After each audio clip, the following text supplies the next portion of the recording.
Olá, tudo bem? Eu sou o Márcio Miranda e esse é mais um 15 Minutos, podcast aqui da Gazeta do Povo. Você que é nosso ouvinte tem um valor especial para assinar a Gazeta do Povo, hein? Só 99 centavos nos 2 primeiros meses. Repetindo, 99 centavos nos 2 primeiros meses. Com a assinatura do jornal, você acessa notícias, colunas e outros vários conteúdos exclusivos. Para assinar, é só clicar no link que está na descrição do episódio de hoje do podcast 15 Minutos. O câmbio foi para 4 e pouco, tá nervoso. Não tá nervoso não, mudou. Não tem negócio de juros a 1,80. Não tem negócio de câmbio a 1,80. Vai exportar menos, substituição de importações, turismo, todo mundo indo para Disneyland, empregado doméstico para Disneyland, uma festa danada. Mas peraí, vai passear ali em Foz do Iguaçu, vai passear ali no Nordeste, tá cheio de praia bonita. Essa declaração do ministro Paulo Guedes deu o que falar, né? Além de toda a polêmica e a infelicidade até da frase, né? Ela traz uma visão do comandante da economia do governo, Bolsonaro, sobre o câmbio. Ou seja, para ele o dólar alto não é tão mal assim.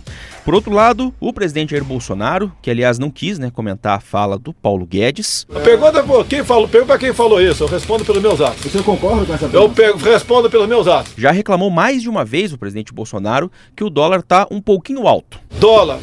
Eu como cidadão, tá um pouquinho alto, Tá um pouquinho alto o dólar. Afinal, para quem é bom que o dólar esteja alto, o que explica, então, também esta variação da moeda? Meu convidado aqui no 15 Minutos hoje é o Fernando Jasper, editor de Economia aqui da Gazeta do Povo, para a gente falar sobre este tema. O Jasper, vamos começar com as causas, O que explica essa alta recente do dólar, que chegou aí a altos patamares até 4,38 e tal, nos últimos dias? Jasper. Bom, o dólar já vinha subindo por alguns fatores que a gente pode chamar de estruturais. Um deles é, por exemplo, a queda da taxa básica de juros no Brasil. Sabemos que a taxa Selic foi sempre alta aqui no país, historicamente alta, o que incentivava muito o investidor estrangeiro a trazer seu dinheiro para cá, porque recebia um grande rendimento, por exemplo, nos títulos do governo. Sim. Agora, com a queda dos juros dos títulos do governo, a Selic remunera também, é um dos remuneradores aí desses títulos, esse investidor acaba olhando para outros lugares para investir. Muitos investidores são levados a tirar o dinheiro daqui e investir em outro lugar. Alguns vão levar, por exemplo, para os Estados Unidos, vão comprar títulos do Tesouro Americano, que embora paguem menos, eles sempre foram reconhecidos pela segurança, Sim. É o ativo mais seguro do mundo, pelo menos sempre foi considerado assim. Então tem gente tirando o dinheiro aqui do país, levando para outros lugares. Isso por si só já vai fazer o dólar subir. A economia mundial já estava com alguma desaceleração, isso também acaba levando o dólar um pouco para cima, e agora a disseminação do coronavírus levou a uma série de temores de que a economia mundial pode ser ainda mais debilitada. E a incerteza sobre o impacto do coronavírus na economia no mundo fez o dólar subir, olha só, 0,65%. O vírus desacelerou o movimento nas ruas da China e pode fazer o mesmo com os negócios do país. O temor da doença provoca insegurança no mercado. Pegou muito ali a China, que é a origem do vírus, é um dos maiores PIBs do mundo. Então a China indo mal afeta muito o comércio mundial. Sim. Então mais um motivo aí para o dólar subir. Em paralelo a isso, a gente tem aí algumas autoridades aqui no Brasil, em especial o ministro da Economia, Paulo Guedes, falando essas coisas que a gente ouviu aí no começo do programa.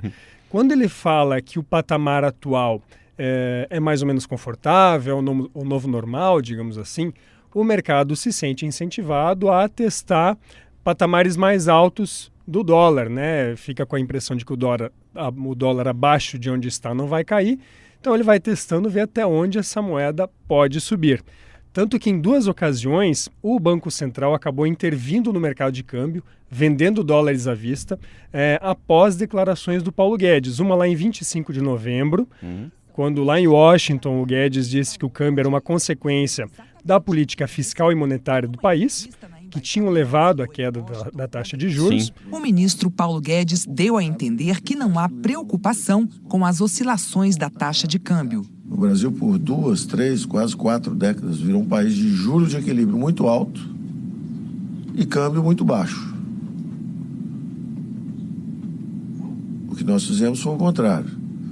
Nós agora fomos para o controle da parte fiscal, controle de gastos. Então, é normal que países que tenham maior controle fiscal possam ter uma política monetária um pouco mais frouxa e o juro mais baixo. Só que quando você tem exatamente a fiscal mais forte e o juro mais baixo, o câmbio de equilíbrio também ele é mais alto. Então, que o câmbio esteja em torno de 4 e pouco, subindo, é normal para um país que troca o mix. E agora, mais recentemente, quando em meio a essa questão da frase das domésticas, ele estava falando ali que o câmbio realmente mudou de patamar. E aí o Banco Central foi lá e vendeu dólares, ofereceu dólares para o mercado, que ajudou a segurar um pouco a subida da moeda. Que é a ação que o Banco Central geralmente faz, né? Essa é a ação que o Banco Central geralmente toma quando tem essas variações, essa alta do dólar, né? Exatamente. Eles explicam que é para conter volatilidade. Eles notam, olha, o mercado está demandando muito dólar, a gente tem dólar que oferece um pouco, acalma o mercado. E, claro, isso naturalmente acaba baixando um pouco a cotação. Aí o mercado fica sabendo mais ou menos até quando o Banco Central aceita a alta do dólar. Até que ponto o Banco Central deixa o dólar subir antes de fazer uma intervenção. Diante do nervosismo, o Banco Central decidiu agir e foi ao mercado vender dólares à vista. Fez 2 leilões, um de manhã e outro à tarde. Bom, voltando aqui ao ministro Paulo Guedes, é isso que a gente ouviu ele dizendo na questão lá das domésticas e tal, o Jasper, por trás estava, enfim, como eu disse, né, a visão dele, como a gente comentou, de que o dólar antes, né, estava muito baixo, que permitiu então, essas viagens ao exterior, aquela coisa toda. Mas e por que então para o ministro Paulo Guedes esse novo patamar do dólar aí, um dólar mais alto, é normal e não é ruim, né? Por quê? Por que ele acha isso? E mais do que isso, né? Tem gente que tem vantagem com o dólar mais alto? Tem gente sim que tem vantagem com o dólar mais alto e é quem estava sofrendo quando o dólar estava mais baixo, o que parecia ser visto como ruim pelo Paulo Guedes. A gente está falando principalmente de exportadores. Quem exporta, para o exportador, o dólar muito baixo acaba sendo ruim. Sim. O produto brasileiro fica menos competitivo lá fora. Quando o dólar sobe, quanto mais ele sobe, em tese, mais competitivo fica o produto brasileiro lá fora. O brasileiro pode cobrar menos em dólares, porque aí na conversão ele acaba ganhando mais, na conversão para reais ele acaba ganhando um pouquinho mais, porque o dólar subiu, enfim, isso dá mais competitividade à indústria. O Guedes, em uma das declarações dele, falou isso, olha, quando o dólar estava baixo, estava quebrando nossa indústria, porque a indústria aí não consegue exportar, perde competitividade lá fora, perde competitividade aqui dentro, porque os importados entram mais baratos também, e aí isso estava colaborando aí para a desgraça da nossa indústria, vamos dizer assim. O movimento contrário, então, em tese, leva a indústria e outros exportadores de outros setores a faturar, a ganhar mais e trazer aí algum crescimento. Curioso, Márcio, é que essa visão é uma visão que é muito disseminada por economistas desenvolvimentistas, que são os economistas de uma ala praticamente oposta à ala liberal. Exatamente. Os desenvolvimentistas sempre defenderam intervenção no mercado de câmbio para desvalorizar a moeda local, desvalorizar o real, deixar o dólar mais alto e assim dar mais competitividade à indústria, o que, fazendo a indústria crescer, gera mais emprego, mais riqueza, enfim, essa seria a forma de trazer crescimento econômico para o Brasil. Muita gente vê de outra forma, vê que dólar mais alto traz inflação para cá, tira poder de compra do consumidor, que acaba sendo um efeito de uma espécie de transferência de renda. Grosso modo, olhando o cenário todo assim, sai dinheiro do consumidor, que está pagando mais caro pelos produtos nacionais também e pelos importados, vai dinheiro para o bolso do exportador. Então transfere de renda de um para o outro. É uma maneira de se ver, esse debate é muito antigo e chamou realmente a atenção o Guedes falar dessa forma, uma forma bem desenvolvimentista. Não deixa de chamar a atenção. Paulo Guedes também afirmou que não teme eventuais efeitos da alta do dólar sobre a inflação. Não tem problema nenhum, absolutamente nenhum. A inflação está caindo, está 2,5% na margem, quer dizer, qual o problema do dólar? Foi para 4,20, 4 e qualquer coisa. Não tem problema nenhum, zero. Nem inflação ele está causando. Ele está só mudando preços relativos. Nós vamos exportar um pouco mais e importar um pouco menos. Você citou aí rapidamente também, Jasper, a questão da inflação, né? Esse dólar alto que a gente está vivendo, esse novo normal, então, como a gente colocou, né, nas declarações do ministro da Economia, terá algum impacto na inflação, será, aqui no país? Ele já tem algum impacto sobre determinados produtos. Antigamente, o impacto era muito mais forte. Tanto é que lá no começo do Plano Real, o que ajudou a conter a inflação foi aquela paridade, praticamente 1 para 1, um dólar, R$1, ajudou a segurar muito a inflação por um bom tempo, até que depois descontrolou. Então isso ajuda. historicamente tinha um efeito muito maior. Agora o efeito é um pouco mais limitado, a economia brasileira está um pouco diferente e, no geral, a expectativa da maioria dos economistas é que essa alta do dólar, mesmo ela persistindo nesses níveis, assim, não tenha grande impacto sobre a inflação brasileira no seu conjunto. Quer dizer, a tendência de que a inflação nesse ano seja menor que a do ano passado. O que significa dizer que nesse ano os preços vão subir, mas vão subir menos do que subiram em 2019. Só que alguns produtos, como eu vinha dizendo, já têm impacto mais imediato. A gasolina é um deles. Sim. A Petrobras segue de perto os preços do petróleo lá no mercado internacional. Por mais que o petróleo eventualmente esteja caindo em meio ao coronavírus, o dólar, que é a moeda na qual ele está cotado, está subindo. E isso tem efeito aqui, pode ter efeito aqui eventualmente. E também em produtos, insumos que o Brasil importa. Por exemplo, importa muito trigo. Então vai ter efeito lá no pãozinho. Então você vai à padaria, vai pagar um pouco mais. No conjunto, por que não deve ter tanto efeito? Porque a economia brasileira ainda está muito devagar. Então o empresário ele tem dificuldade em repassar aos produtos, ao preço do seu produto, aquilo que ele teve em aumento de custo. Inclusive, conversando com alguns conhecidos que são empresários e importam insumos ou compram insumos cotados em dólar, eles já fazem exatamente essa mesma pergunta. Como é que eu vou repassar isso para o cliente com o mercado do jeito que está? É isso que ajuda a conter a inflação como um todo, ou pelo menos deve ajudar na visão de boa parte dos economistas. Fernando Jasper, editor de economia aqui da Gazeta do Povo, lembrando que tem uma reportagem também publicada na Gazeta do Povo sobre esse assunto, a questão aí do dólar, o que explica essa alta também do dólar aqui no país. Jasper, obrigado, até a próxima. Obrigado, até. A greve dos petroleiros chegou ao 19º dia nessa quarta-feira, dia 19. E apesar da decisão do TST, o Tribunal Superior do Trabalho, que declarou o movimento abusivo e ilegal, a Federação Única dos Petroleiros, né, a entidade que representa os trabalhadores, afirma que a paralisação continua e por tempo indeterminado. Será que tem algum risco de haver desabastecimento, de faltar gasolina e diesel devido a essa greve, que, como eu disse, já está quase chegando aí aos 20 dias? Convidei aqui no 15 Minutos a Júlia Fontes, editora de República, aqui da Gazeta do Povo. Ela assina uma reportagem sobre esse assunto. Essa pergunta que muita gente está se fazendo, Júlia, já são quase 20 dias de greve, né? Pelo menos por enquanto, o presidente da Petrobras, até o Roberto Castelo Branco, falou que não houve a parada de produção aí de petróleo, né? Mas será que tem algum risco disso acontecer daqui para frente, mais e chegar até o consumidor?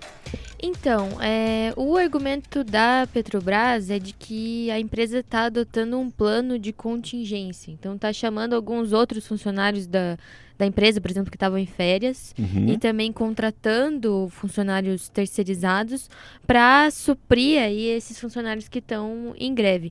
Na terça-feira, a gente tinha informação da Federação Única dos Petroleiros de que eram 121 unidades da Petrobras com paralisação, sendo 21 mil trabalhadores em greve.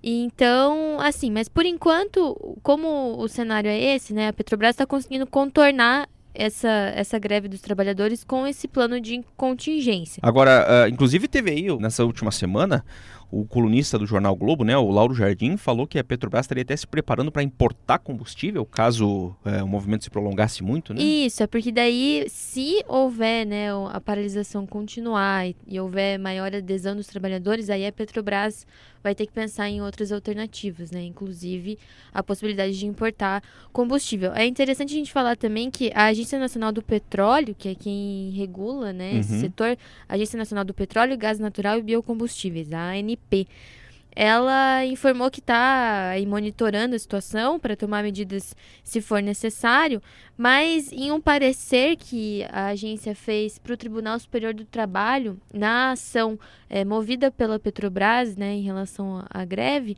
a agência deu um parecer mais preocupante, né, dizendo que se a situação persistir, pode causar impactos na produção de derivados, que são os combustíveis aí que a gente coloca no carro, no caminhão, nos postos de gasolina, né? Então, que isso pode causar impactos diretos na produção e em função até da possível parada das refinarias, né? Se os trabalhadores, se a mobilização persistir e aumentar. O documento também diz, então, que toda a cadeia de produção ali do petróleo pode ser afetada se isso acontecer. Mas isso está num parecer que foi encaminhado para o Tribunal Superior do Trabalho. A gente leu o parecer, pegou esses trechos, mas oficialmente a agência diz que não, por enquanto não há problema. A gente mandou essa informação de que está monitorando. Para o jornal Valor Econômico também já havia dito que não havia esse risco de desabastecimento. Então, assim, nos bastidores tem um discurso e oficialmente outro, né? Aí a gente não sabe exatamente qual lado, talvez para não provocar um pânico. Bom, por enquanto, pelo menos não está faltando mesmo combustível, né? Isso que ninguém está verificando. Júlia Fontes, obrigado, até a próxima. Obrigada, até mais. Terminando aqui mais um 15 Minutos, podcast da Gazeta do Povo. Durante a minha conversa com o Fernando Jasper sobre a questão do dólar, você ouviu trechos de reportagens do Jornal Nacional do dia 26 de novembro do ano passado e também trechos de reportagens da TV Record. Eu lembro que o 15 Minutos tem a produção da Maria Escrocaro, da Jennifer Ribeiro e do Durval Ramos, a montagem do Leonardo Bestloff e a direção de conteúdo do Rodrigo Fernandes. Eu sou o Márcio Miranda e agradeço muito a sua companhia. Até amanhã!